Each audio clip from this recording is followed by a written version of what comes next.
Push करके देखते रहना चाहिए। घरों में यदि आप iron, fridge, cooler, induction, submersible, geyser आदि ऐसे उपकरण जिनको हमें हाथ से छूने की आवश्यकता पड़ती है का प्रयोग करते हैं, तो आपके अपने घरों में इस प्रोडक्ट RCCB का इस्तेमाल जरूर करना चाहिए। दोस्तों, हम अपने घरों में, ऑफिस में या प्रतिष्ठान में विद्युत फिटिंग कराते समय बहुत अच्छे वायर का प्रयोग करते हैं, MCB का भी प्रयोग करते हैं। बिजली के शॉक या किसी खतरे से बचने के लिए बहुत अच्छी क्वालिटी के स्विच सॉकेट का प्रयोग करते हैं, परंतु क्या अपनी वायरिंग में RCCB का प्रयोग करते हैं? यदि नहीं, तो आपके द्वारा लगाई गई बहुत अच्छी MCB स्विच सॉकेट सब बेकार हैं, क्योंकि कोई भी MCB या कोई भी स्विच या कोई भी फ्यूज घरों में यूजर को बिजली का शॉक लगने से नहीं बचा सकते। और अक्सर लोगों को देखा गया है कि mobile radiation, induction radiation, wifi के दुष्प्रभावों की तो बात करते हैं, परंतु जो हमारे घरों में विद्युत की वायरिंग का हमारे चारों तरफ जाल फैला रहता है और जिसके कुछ सेकंड स्पर्श मात्र से एक बहुत बड़ी दुर्घटना, यहां तक कि यूजर की मृत्यु तक हो जाती है, के संबंध में हम अनभिज्ञ रहते हैं। दोस्तों, मैं आपका दोस्त अरविंद और आप देख रहे हैं अपना YouTube चैनल माइक्रोवेव नागल। और आज इस वीडियो के माध्यम से हम आपको बताएंगे कि अपने घरों में फिटिंग करते समय RCCB का प्रयोग बहुत जरूरी क्यों है। दोस्तों, जैसा कि आज आप मेरे पास देख रहे हैं कि कुछ MCB है और एक RCCB है। MCB का क्या वर्क होता है और RCCB का क्या वर्क होता है, सभी विद्युत उपभोक्ताओं के लिए जानना बहुत जरूरी है। जैसा कि आप देख रहे हैं, यह 3 MCB हैं और यह RCCB है। MCB बहुत टाइप की होती हैं, जैसे यहां पर लिखा है B6, C6, B10। ये जो 6 और 10 लिखा है, यह MCB के एम्पियर को बताता है। और यह जो लिखा होता है C या B या D, यह क्या इंडिकेट करता है, जिससे हम अनभिज्ञ रहते हैं और दुकानदार या मैकेनिक जो भी MCB हमारे घर में लगा देता है और हम सेटिस्फाई हो जाते हैं कि MCB लगी हुई है। जिस MCB के ऊपर B लिखा हुआ होता है, समझ लीजिए कि वह MCB अपने रेटेड लोड से 3 से 5 गुना तक लोड होने पर ट्रिप हो जाती है। और जो C टाइप MCB होती है, वह MCB अपने रेटेड लोड से 5 से 10 गुना अधिक लोड होने पर ट्रिप हो जाती है। और जो D टाइप MCB होती है, D टाइप MCB अभी हमारे पास नहीं है। D टाइप MCB अपने रेटेड लोड से 10 से 20 गुना लोड होने पर ट्रिप होती है। तो हमें अपनी वायरिंग के साथ जो MCB यूज करनी चाहिए, वह B टाइप MCB यूज करनी चाहिए। इसके लिए भी चार्ट स्क्रीन पर दे रहा हूं। जो C टाइप MCB है, इंडक्शन मोटर यूज होते हैं, उन पर प्रयोग की जाती है। और जो D टाइप MCB होती है, वह MCB वहां प्रयोग की जाती है जहां कुछ देर के लिए लोड बहुत अधिक हो जाता है, जैसे वेल्डिंग मशीन, एक्सरे मशीन आदि पर D टाइप MCB का प्रयोग किया जाता है। MCB का कार्य वायरिंग में लोड अधिक होने या शॉर्ट सर्किट होने पर सर्किट को ब्रेक करने के लिए किया जाता है। परंतु यदि वायरिंग का कोई वायर कहीं टच हो जाए या यूजर को करंट लग जाए, तब MCB का कोई वर्क नहीं होता। उसके लिए हम RCCB का प्रयोग करते हैं। RCCB, जैसे कि यह 63 एम्पीयर की RCCB है, तो यह लोड पर भी कार्य करती है, शॉर्ट सर्किट पर भी कार्य करती है।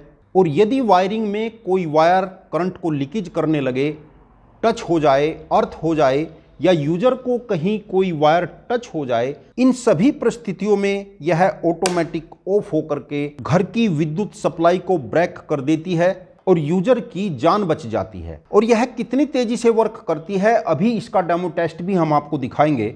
और यदि चैनल को अभी तक सब्सक्राइब नहीं किया तो प्लीज चैनल को सब्सक्राइब करके बेल आइकन का बटन दबा लेना। अक्सर घरों में देखा जाता है कि एक रूम के लिए भी 16 एम्पीयर या 25 एम्पीयर की MCB लगा दी जाती है, जबकि एक रूम में 1-2 फैन या 1-2 लाइट का ही लोड होता है, जहां पर 6 एम्पीयर की MCB लगनी चाहिए। कितने लोड के लिए कितने एम्पीयर की MCB लगाएं, इसके लिए चार्ट स्क्रीन पर आप देख रहे हैं। यदि लोड के हिसाब से MCB का प्रयोग नहीं कर रहे हैं, तब तो MCB का प्रयोग करना भी यूजलेस है। इस वीडियो में हम केवल RCCB के बारे में ही बात करेंगे। RCCB क्या होता है? Residual current circuit breaker, Hindi में जाने तो अवशेष धारा परिपथ कुंजी इसको कहा जाता है। आरसीसीबी कैसे वर्क करती है दोस्तों, एक चार्ट के माध्यम से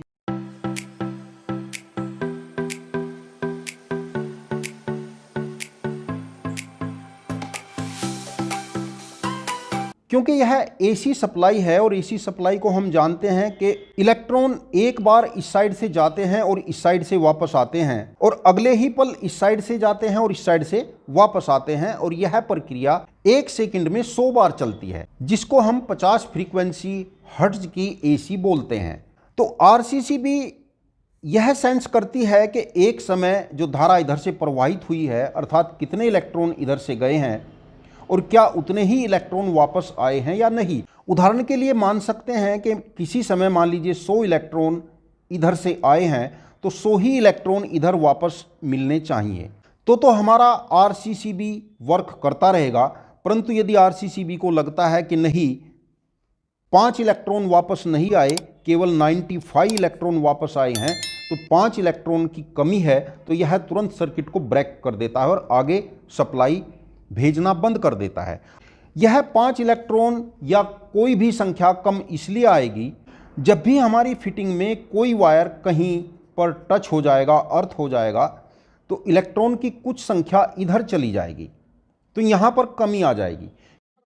और या हमारा यूजर घर में कुछ वर्क कर रहा है और उसका कहीं पर हाथ टच हो जाता है, तो परिपथ में कुछ इलेक्ट्रॉन या कुछ धारा ह्यूमन बॉडी से होते हुए अर्थिंग होने लगती है और जिसके कारण यहाँ पर कुछ धारा की या कुछ इलेक्ट्रॉन की कमी आ जाएगी और हमारा आरसीसीबी इसको बहुत जल्दी सेंस कर लेता है और धारा को आगे जाने से रोक देता है और यूजर को मात्र मिली सेकेंड के लिए शॉट लगेगा। उसके बाद परिपथ में धारा बहना बंद हो जाएगा और यूजर के साथ कोई भी ट्रेजेडी होने से बच जाती है। तो इसीलिए हमें अपने मीटर के बाद, यह हमारा इलेक्ट्रिक मीटर है, मीटर के बाद हमको एमसीबी का प्रयोग करना चाहिए, 2 पोल एमसीबी का प्रयोग करना चाहिए और 2 पोल एमसीबी के बाद हमको यहाँ आरसीसीबी का प्रयोग करना बहुत ज़रूरी होता है।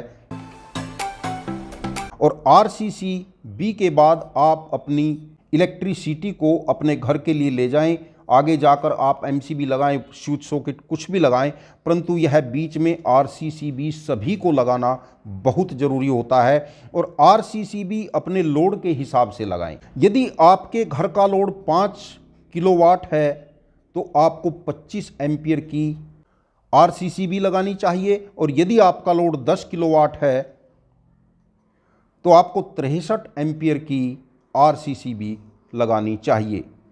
और घरों के लिए जो आरसीसीबी यूज आपको करनी है वह 30 मिली एम्पियर की होनी चाहिए। देख रहे हैं कि 63 एम्पियर और 30 मिली एम्पियर लिखा हुआ है। 30 मिली एम्पियर का क्या मतलब है?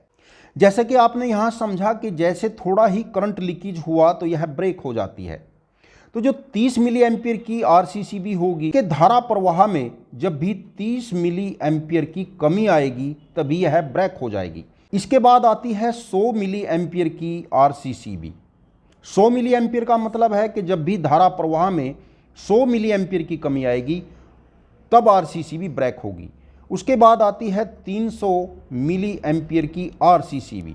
300 मिली एम्पियर की आरसीसीबी तब ब्रेक होगी जब उसकी धारा प्रवाह में 300 मिली एम्पियर की कमी आएगी। तो यह अधिक मिली एम्पियर की आरसीसीबी इंडस्ट्री के लिए प्रयोग की जाती हैं। घर के लिए 30 मिली एम्पियर की आरसीसीबी प्रयोग करनी चाहिए। और दोस्तों अब इसका लाइव डेमो टेस्ट भी हम आपको दिखाते हैं। उससे पहले यदि आपको वीडियो अच्छा लगा तो लाइक करके कमेंट जरूर कर लें और यदि चैनल को सब्सक्राइब नहीं किया तो प्लीज़ चैनल को सब्सक्राइब भी कर लीजिए।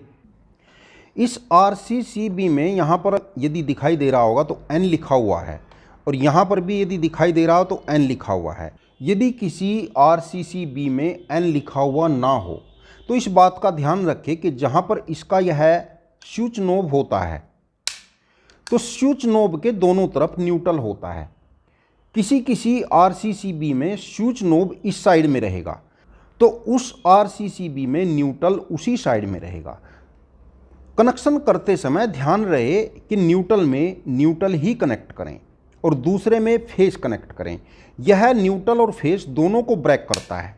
तो मैंने यहाँ पर न्यूट्रल और फेस के इनपुट के वायर लगा लिए हैं और इधर आउटपुट की जगह मैंने यह एक बल्ब यूज किया है और इसी के साथ एक वायर भी बांध लिया है। तो यहाँ इसको हम मेन बोर्ड से लगा लेते हैं।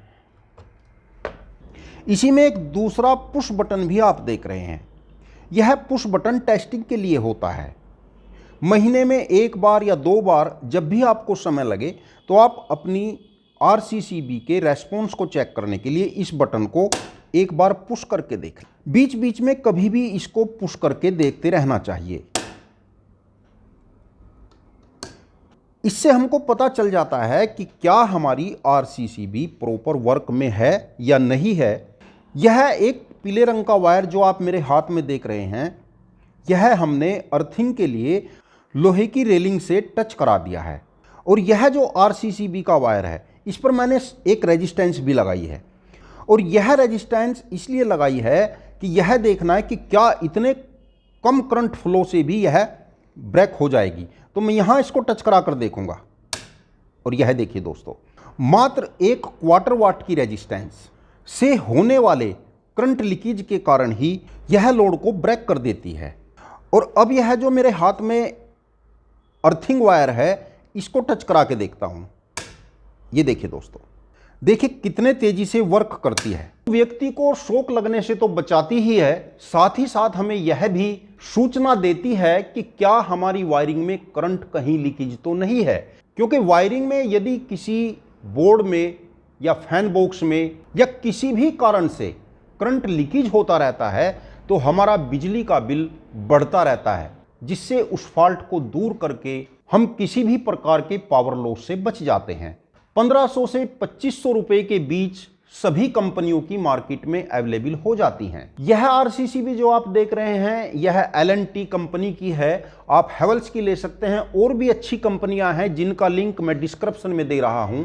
आप घर बैठे अमेजोन से भी इनको मंगा सकते हैं। और दोस्तों, यदि आप अभी तक इस प्रोडक्ट से अनभिज्ञ थे तो कमेंट करके जरूर बताना, वीडियो को लाइक कर लेना। और यदि चैनल को अभी तक सब्सक्राइब नहीं किया तो प्लीज चैनल को सब्सक्राइब करके बेल आइकन का बटन दबा लेना। हम ऐसे ही जो सभी के लिए यूजफुल प्रोडक्ट हैं की वीडियो लेकर आते रहेंगे। वीडियो को अंत तक देखने के लिए आपका बहुत बहुत धन्यवाद। नमस्कार दोस्तों।